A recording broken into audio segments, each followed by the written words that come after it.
Grab a blanket and a pillow. Go on, get comfy. You don't want to miss this page turner. If you do, you'll be sorry.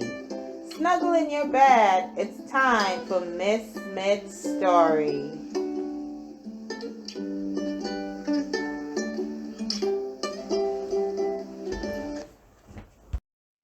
"11" by Sandra Cisneros. What they don't understand about birthdays and what they never tell you is that when you're 11, you're also 10 and 9 and 8 and 7 and 6 and 5 and 4 and 3 and 2 and 1. And when you wake up on your 11th birthday, you expect to feel 11, but you don't. You open your eyes and everything's just like yesterday, only it's today. And you don't feel 11 at all. You feel like you're still 10. And you are, underneath the year that makes you 11. Like some days, you might say something stupid, and that's the part of you that's still 10. Or maybe some days you might need to sit on your mama's lap because you're scared, and that's the part of you that's 5. And maybe one day when you're all grown up, maybe you will need to cry like if you're 3, and that's okay.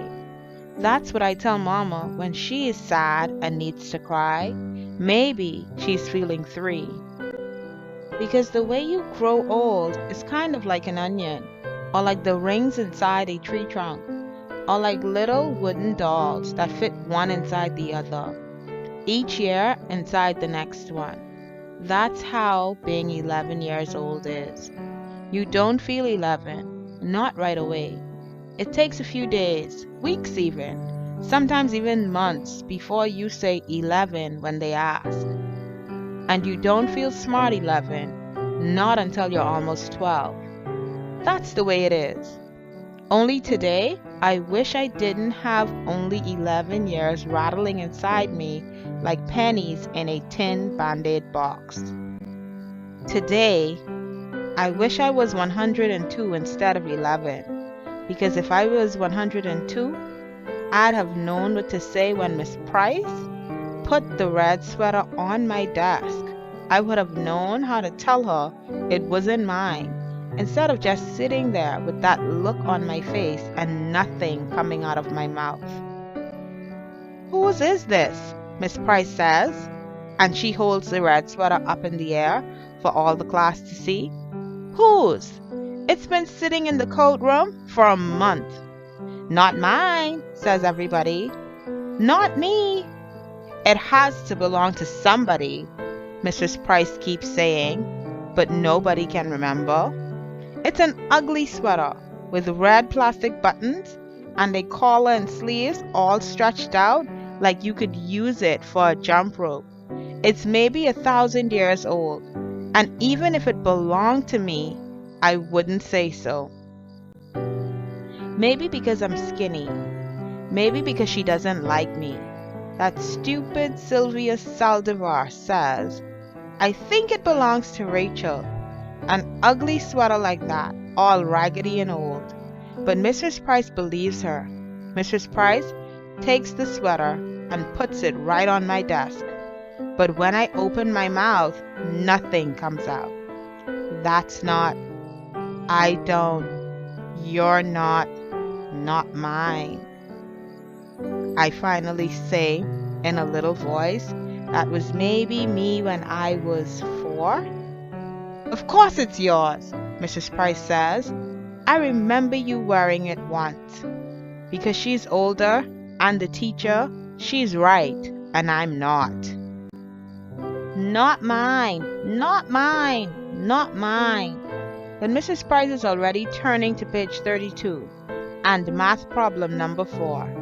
I don't know why, but all of a sudden, I'm feeling sick inside, like the part of me that's 3 wants to come out of my eyes. Only I squeeze them shut tight and bite down on my teeth real hard and try to remember today I am 11. 11! Mama is making a cake for me tonight, And when Papa comes home, everybody will sing, happy birthday to you. But when the sick feeling goes away and I open my eyes, the red sweater's still sitting there like a big red mountain. I move the red sweater to the corner of my desk with my ruler. I move my pencil and books and eraser as far from it as possible. I even move my chair a little to the right. Not mine, not mine, not mine. In my head, I'm thinking how long till lunchtime? How long till I can take the red sweater and throw it over the schoolyard fence, or even leave it hanging on a parking meter, or bunch it up into a little ball and toss it in the alley. Except when math period ends, Mrs. Price says loud and in front of everybody, "Now, Rachel, that's enough." Because she sees I've shoved the red sweater to the tippy-tip corner of my desk, and it's hanging all over the edge like a waterfall, but I don't care. "Rachel?" Mrs. Price says. She says it like she's getting mad. "You put that sweater on right now, and no more nonsense." But it's not now, Mrs. Price says. This is when I wish I wasn't 11, because all the years inside of me, 10, 9, 8, 7, 6, 5, 4, 3, 2, and 1, are pushing at the back of my eyes when I put one arm through one sleeve of the sweater that smells like cottage cheese, and then the other arm through the other, and stand there with my arms apart like if the sweater hurts me, and it does, all itchy and full of germs that aren't even mine. That's when everything I've been holding in since this morning, since Mrs. Price put the sweater on my desk, finally lets go, and all of a sudden I'm crying in front of everybody. I wish I was invisible, but I'm not. I'm 11, and it's my birthday today, and I'm crying like I'm 3 in front of everybody.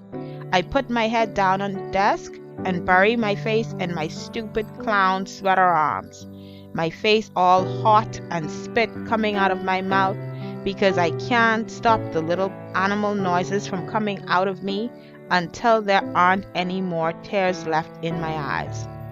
And it's just my body shaking like when you have the hiccups, and my whole head hurts like when you drink milk too fast.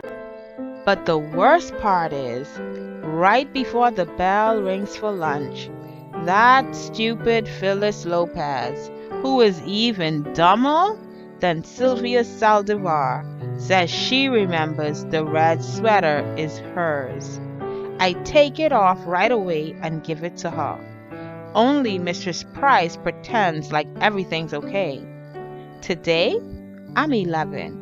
There's a cake Mama's making for tonight, and when Papa comes home from work, we'll eat it. There'll be candles and presents, and everybody will sing happy birthday. Happy birthday to you, Rachel. Only, it's too late. I'm 11 today. I'm 11, 10, 9, 8, 7, 6, 5, 4, 3, 2, and 1. But I wish I was 102. I wish I was anything but 11. Because I want today to be far away already. Far away like a runaway balloon, like a tiny O in the sky. So tiny. Tiny you have to close your eyes to see it. The end.